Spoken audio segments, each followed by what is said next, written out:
Coming up on this week's episode of Hip Hop Now podcast, LaRussel says that Lil Wayne lacks substance. Roc Nation begins a rollout for the 30th anniversary of Jay-Z's debut album, Reasonable Doubt, and my review of the brand new Baby Keem album, Casino. We're going to talk about it. Let's do it. Welcome to Hip Hop Now podcast. If you're from the future, you know what to do. Get your ass out of here.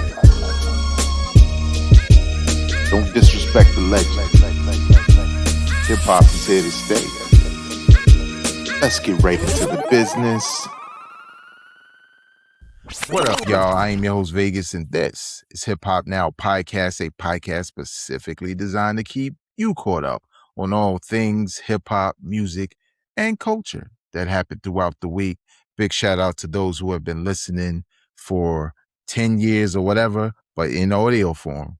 This podcast is on its 10th year anniversary in audio form. So I just want to shout out those who've been listening, whether it's Apple Podcasts, Spotify, or iHeart. And if you really are OG, SoundCloud. Right back then, but we moved off of that. But shout out to those listening. If you are listening and you're like, hey, I like to watch it, well, we have a video version of this podcast living on YouTube, and I'm working on bringing it to Spotify, and Apple Music also announced that they're going to provide video, so I'm going to make it easy for y'all and have this podcast, the video version, available everywhere. But right now, YouTube is the place you go for that. So subscribe to the channel, hit that like button because that works. Also hype the video on YouTube because that also helps. And it basically what it does is just helps to put the content for this podcast in front of more people who are looking for it or who are interested in this type of content. So a lot of times people go on YouTube, you do it, I do it, and search, right? But sometimes that's, you get what you get. There are bigger channels and more active channels, and they're going to be right up front.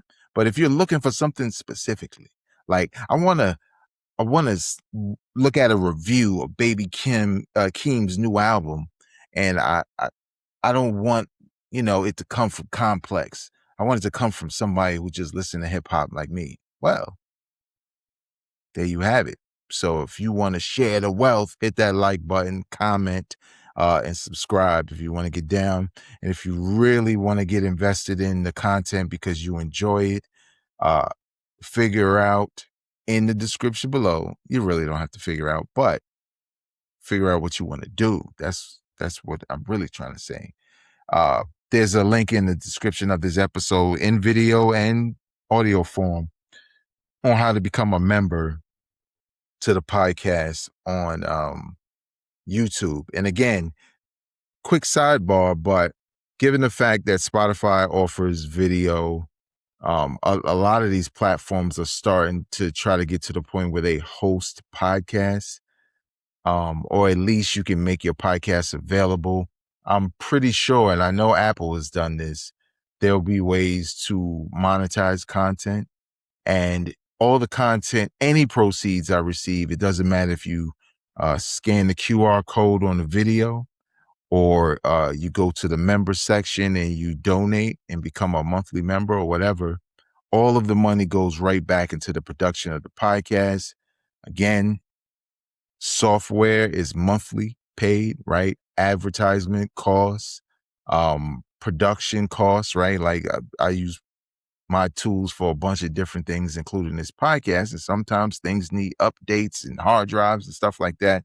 So right now we're good, but that just gives you an idea of what you get from this podcast. And lastly, on the business side, if you are a member, there's a brand new video out, member exclusive, on YouTube, about sleepers in the catalog. Now, I did a episode about that previously where I talked about albums within some of your favorite artist catalogs that I feel people sleep on, especially when uh they may have like two really big albums and then people don't give the other albums any love, or maybe they have 10 albums and people really just have their go-tos, but they forget how dope this one was, 10 years ago or whatever it may be. So if you're interested, again, become a member. You can check out content like that, and there'll be more exclusive content on the way. So with that being said, big shout out to hiphopdx.com, Complex, and a couple of places where I'm getting my stories from. Let's get right into the business stuff. LaRussel says that Lil Wayne lacks substance in his music. Now, you may be saying one or two things. Who the hell is LaRussel? Well, LaRussel is a formerly independent rapper for the most part, who's pretty popular, especially online. He could rap. I'm like so with his albums because sometimes I like when he does a certain thing with the bars. Sometimes I feel like his freestyles are better than his actual songs. And that's a problem in hip hop. Like, yo, man. And not that his songs are bad, but they just don't really do it for me like that to become a big fan. But I'm always checking because he can rap. You know what I'm saying? And that's who he is, right? And he recently had a campaign where he was trying to sell so many copies of his new either mixtape or album or whatever. And he had a goal and all of that, and an online campaign. So he had a lot of attention, and he was brought in for an interview on a particular podcast where they were talking about a previous guest who didn't like Lil Wayne, period. And it was mainly because he felt like Lil Wayne never really has anything to say. And LaRussel kind of doubled down on that, basically saying, and I'm not quoting, I'm kind of paraphrasing, but basically saying, Wayne was his guy coming up. And he feels like now that he gets older and he goes back to the music, including some of the music Wayne drops now, and feels like he never really added anything of substance with all these albums and mixtapes and verses and stuff like that. And I think they named like one song that they can at least remember where he did talk about something regarding just life. And it became a big thing online, right? Because they love arguing on social media. And some people were coming for LaRussel because they feel like, what I'm saying? Like Wayne is their god. The way some people feel like about Tupac or Big, or maybe even Eminem, right? They feel that way about Lil Wayne. Like Jay-Z, right? They feel a way like he was a generation defining rapper / MC. That cannot be denied. There's a generation of kids, right, that literally grew locks and dressed like Lil Wayne, right? And it is, you just can't deny it. Now, how do I feel about it? I feel conflicted a little bit because LaRussel's not lying, right? The majority of Wayne's music is just, rapping randomly, right? Hold up, let me just turn off the notifications because it's really driving me crazy. Rapping kind of randomly, right, in his lyrics, and lyrics about something important. It's not that they're non-existent. It's just that they're drowned out by all of the repetitive lyrics and music he's released over time. Now, that sounds very negative, but guess what? It's not, because this is hip hop, and hip hop has never been one thing, right? So he may have this revelation that, oh, I'm out now, and I'm of age, and I look back at the music I loved to death and swore by and realized that they weren't really saying anything. Well, LaRussel, that's your prerogative. Every MC who decided to start writing raps started out basically rapping like Lil Wayne. You know what I'm saying? I don't mean style. I just mean, you just rapping. You're rapping about everything in a verse, right? Some guys stayed in that lane. Other guys became, conscious or whatever it may be. Wayne's style of rap is absolutely accepted in hip hop because it's the origins of hip hop, right? Some of the first MCs, it was all about cold rocking the party and the rhythm and flow, and you know what I'm saying? So the expectations weren't there for him to say something deep about the Black Panther Party. That just wasn't your expectations. But also, I get what LaRussel's saying because he's not lying. if he put Wayne on a pedestal and thought he was all those things, but now that he's an adult, he realizes he's only these things in hip hop. This is what he talks about. He could be disappointed, but to me, that's no knock on Lil Wayne because some of it's true, but what he was great at, he was great for a reason. Like if people don't like you and they want like, man, why he ain't talking about the movement? Then they just wouldn't buy your stuff. They wouldn't listen to you. They wouldn't go to your shows. None of that, because all of it is acceptable in hip hop. And unfortunately, with a lot of newer generations, and not everybody, they tend to separate things. And I'm going to talk about that in the Baby Keem review a little bit later, but they tend to separate certain things. And I heard one content creator on YouTube, shout out to him, when I was watching his video, and he was sort of like, some people listen for your brand. And I kept thinking, how do you do that? How do you listen to a brand in hip hop, right? Now, is that everything you say that defines you and that's your brand? But then this is hip hop. There's a lot of brands exactly like that who just rhyme about a bunch of stuff. Like Fabulous is one of those guys. But you're not there for him to be Common, right? Somebody like that. You're not there for him to be when Kendrick likes to talk about conscious stuff, or J. Cole, or whoever, right? You're there because you like Wayne's voice, you like his flow, you like his beat selection, his hooks are catchy to you, and that's what you like about him. Not his brand. And maybe you call that his brand, but it just sounds stupid, man. Like in the actual business world, when we talk about brand, we talk about the rap lyrics, okay? But nevertheless, I don't disagree with LaRussel, but I do in regards to him feeling like he should have other expectations for someone like Lil Wayne. Lil Wayne was attractive to you as an MC because of what he offered. So you can't now be like, yo, she kind of ugly now. Nah, you liked her and she's the same. So what do y'all think? Leave your comments in the comment section below. I got a friend who was like, I told y'all, like, we know he not swagger down Pat, call this Patricia.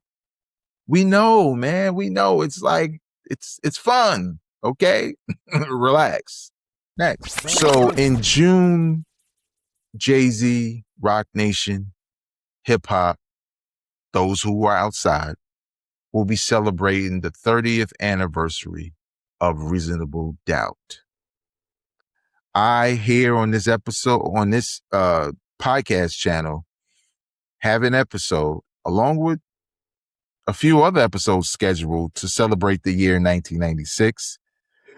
And Reasonable Doubt is one of the albums on the schedule. And you want to stay tuned and locked into this channel. So subscribe for that episode, because trust me, it's going to be authentic. because me and my guests were outside back then at a HBCU, seen Jay-Z perform a number of times, forget billionaire, before he was a millionaire. You know what I'm saying? Like that Lexus that was in the video was also the car they got in to leave, and there was no other, like, it's we have some stories for y'all, as well as reviewing the album and the time.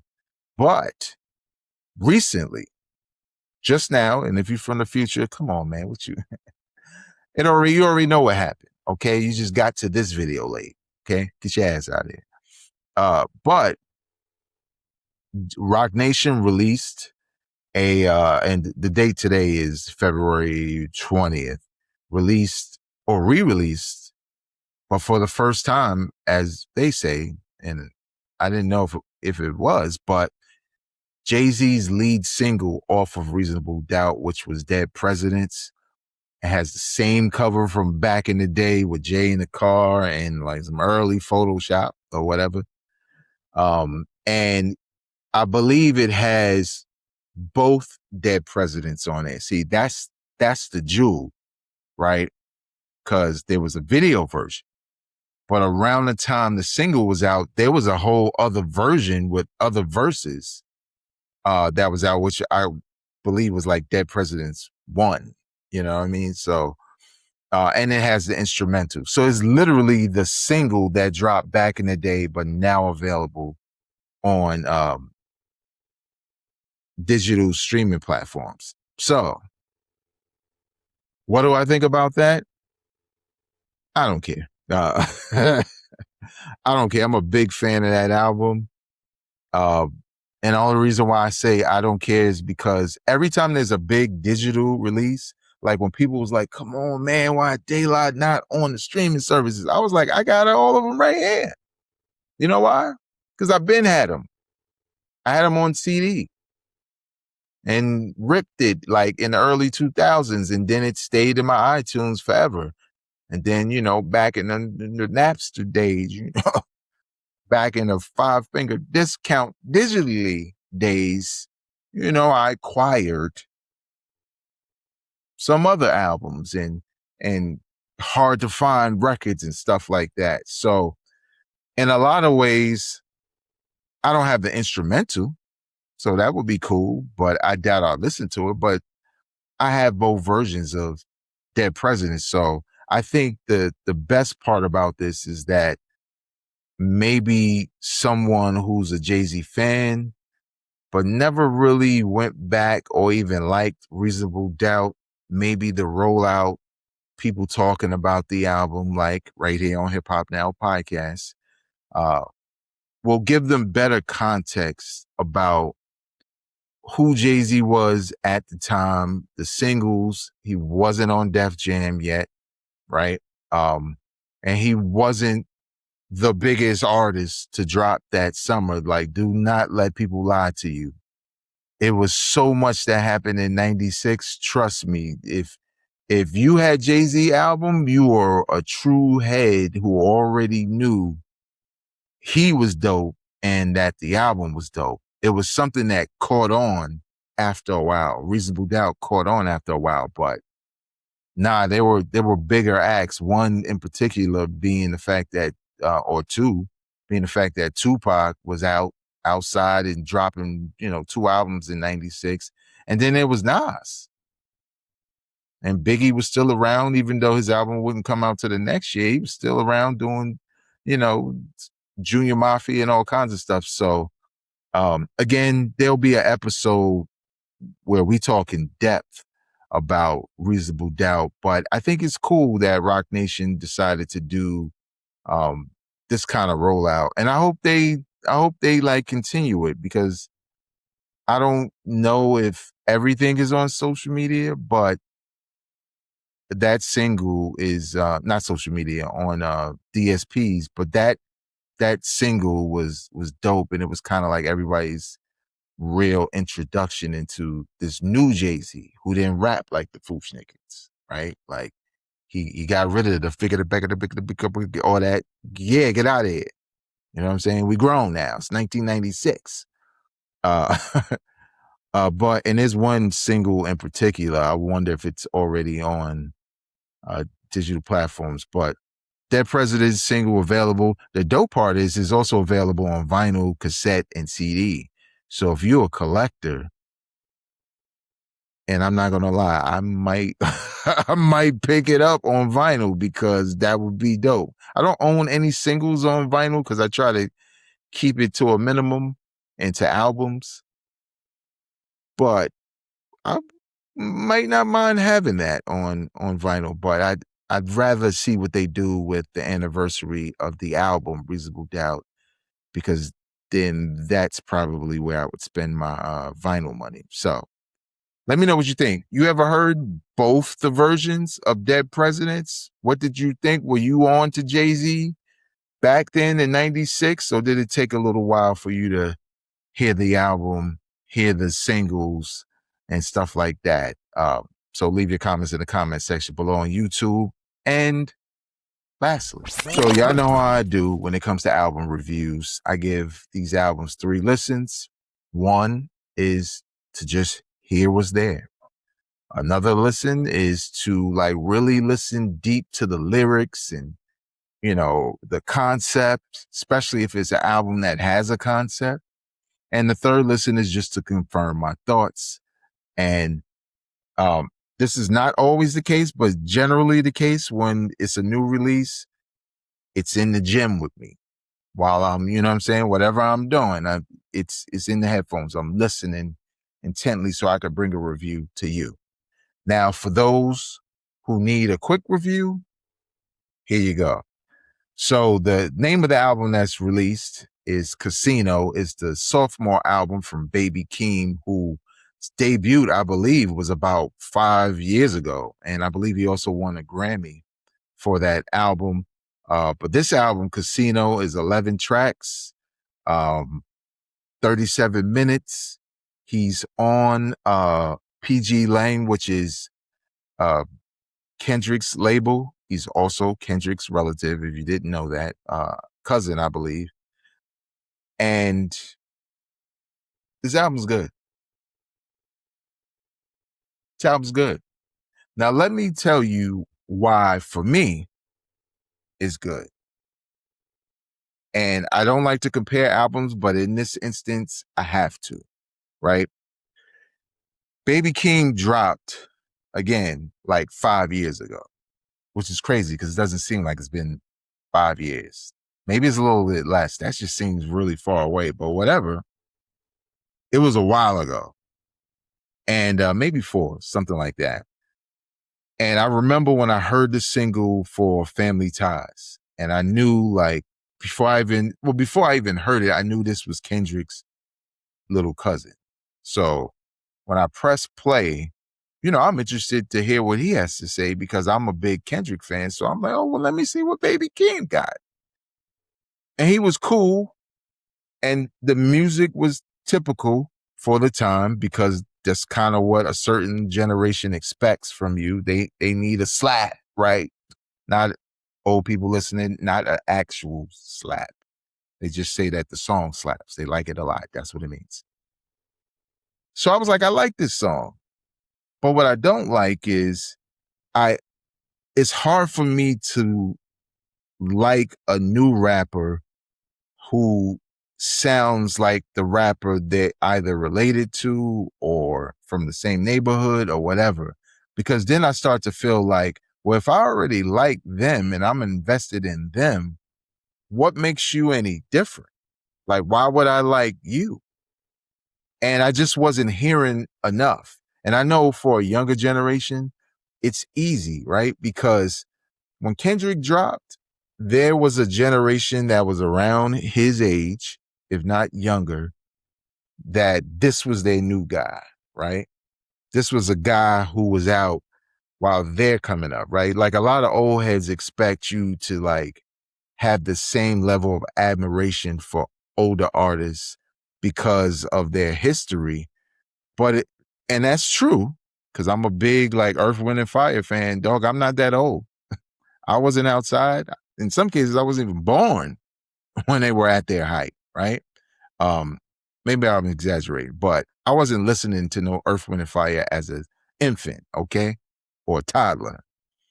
But when it came time for my era, which probably is like the 90s, I was high on everybody who was new because it was my time. You know, I was graduating from high school. I was going to college. You know, I was starting a new job, so I was into it. So the same could be said for Baby Keem, right? This generation who may look at Kendrick as old school, but they'll take a new version in Baby Keem. So that was kind of my thing. And I think when I went, because I heard all these people talking online about how dope he was, and that's why he won a Grammy and all that. I was like, man, maybe I need to give him a second listen. And it just didn't do anything for me because I was just like, well, if he doesn't sound like Kendrick, or maybe Kendrick started sounding like him. I mean, that happens. Okay. Then he sounds like another rapper who does the same type of flow over the same type of beat. So I just didn't know who Baby Keem was. And for me, as an old head in hip hop, especially on your debut, that was the opportunity to get to know you. Well, Casino is that album. The Rollout, and for those who may be interested, but they're like, I don't know, you know. The Rollout he had, and I believe it was like 3 videos, is a perfect precursor to listening to the album. And some might say, well, I got to watch a video to enjoy the album, because the album is much deeper than a bunch of slaps. Okay. Old person, you keeping up? It's not a bunch of people getting slapped. Okay. A bunch of dope songs or hot songs, or what old people say, like, I don't know, whatever. But those videos served as like mini docs promoting the album, watching him work on the album, but most importantly, like vintage footage from his mother and Baby Keem, like small Keem, like baby. And the way the mini docs were cut was so interesting that prior to this album dropping, I was like, they better not drop the ball with this album. And I'm not talking about just hot songs, but if you're going to show us all of that, it better be tied to what you're rapping about, at least in large part. And it absolutely is. So again, I think it's a dope album. You should check it out. If you're even a little bit skeptical, watch those documentaries. Like, they're perfect. They're perfect for the album, right? But the theme of Casino, you know, his family moved to Las Vegas. So he grew up in Las Vegas for the most part. Features on this album include Kendrick Lamar, of course, 2 shorts on here. But like I said, the album is 37 minutes, and y'all know how I feel. Perfect. Don't go beyond an hour, because you might lose me. Now, J. Cole did a double album, so that was cool. But guess what? I haven't listened to it in a minute because I know the commitment. And I like that album. But what I found for myself listening to this album was, especially on the second listen, is the song that I was like, I know that's going to be a skip for me, wasn't. And then there was another song, and somebody pointed this out online because they was like, and it's called Dramatic Girl. The previous song I was talking about was called Circus Freestyle, which now I kind of like because I listened to his lyrics more, and I'm like, oh, he's saying a lot in there, like personal stuff. It doesn't sound like it on the surface because of the beat and how he's rapping until you listen to the bars, right? That's why we're here, right? To listen to the rapper rap. And then it's like, oh, okay. And then it's fine. But the other song that someone online was like, yeah, this one of them TikTok joints, you know, you got to do for the business of making records. And it's called Dramatic Girl. And honestly, I didn't think about it like that. And on the first listen, I was like, wow, like he going this far? But then I kind of started to like it.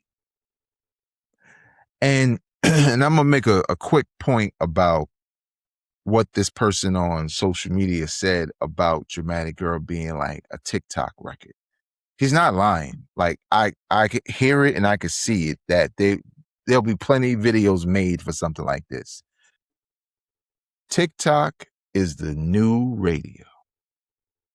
I know songs get played on the radio like they used to, and we call them radio records, but having a big radio record is not the same as having a big TikTok record. It's not. So I get it, but it's interesting that it happens in this way now with hip hop. And there's a lot of rappers, they'll never make a TikTok song, but sometimes you don't have to make something specifically for it. But this one, Dramatic Girl, yeah, I could see that easy. But when I was listening to the album, starting off with the opening track, No Security, I'm not gonna lie. Like, I was like, oh, I don't think I've ever heard his voice like that. Like, like his actual voice, not him projecting and kind of having that Kendrick, like a puberty rapping voice. You know what I'm saying? Like your voice kind of cracking situation. Cause that was kind of where I was like, Kendrick, Baby Keem, I don't know who's who. Then Casino comes on. Now, this is one of those records where he does rap like that. But that beat is crazy, okay? Because I think, I don't know, you can leave it in the comment section, but I think they flipped some sounds from Slot Machine in a Casino. Now, they have a part that plays that's clearly a slot machine, but I'm talking about the beat sounds like a sound you would hear in a slot machine. And the beat is crazy because I had the earbuds in with like the extra bass and I was doing crunches and I was like, I don't know if I'm paying attention to the lyrics, but this record is motivating a brother. Okay. Then it was Birds and the Bees, and I thought that was a clever record. That was dope. Good Flirts with Kendrick and Momo Boyd. I like that record. I like what they're both saying. I really like the beat. House Money is dope. Another record that I like a lot, I Am Not a Lyricist. The song with Too Short is cool also. I'm not mad at it. Highway 95 Part 2 also, and I said what I thought about Circus Freestyle and Dramatic Girl, but the last track, No Blame. Throughout the album, those little mini docs paid off throughout the album based off things he was saying. I felt like I knew Baby Keem now. Like I knew I know him now.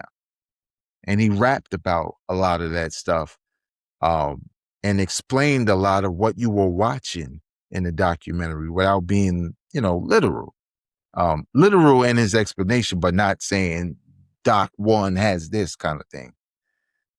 But No Blame told you so much more about his relationship with his family, his mother, his grandmother, his mother and grandmother's relationship.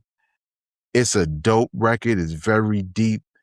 This album is what historically in hip hop rappers would release first.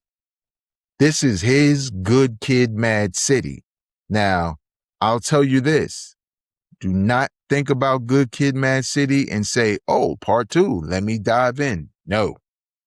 Him and Kendrick are two very different rappers. And on this album, sometimes I was like, is that Baby Keem? Like, he was unrecognizable because when he used his voice, it was like, okay, that's how his real voice sound. And then he used that puberty flow, that's what I'm going to call it. And I was like, okay, yeah, I know he raps like that. But then there are other times where he's singing and taking different, like straddling the lines between singing and rapping. And as an MC, as a rapper, right? And I know I said singing, but he's rapping on the most of the album. It's like 98.9%. you have to be into variety. You have to be. You can't hear the first track on here or the last track and say, I want more of that. Now, I feel like you. Yeah, I want more of that also, flow-wise. But I do understand that what made him popular, basically, was the fact that he can do the other stuff with his voice, with his flows.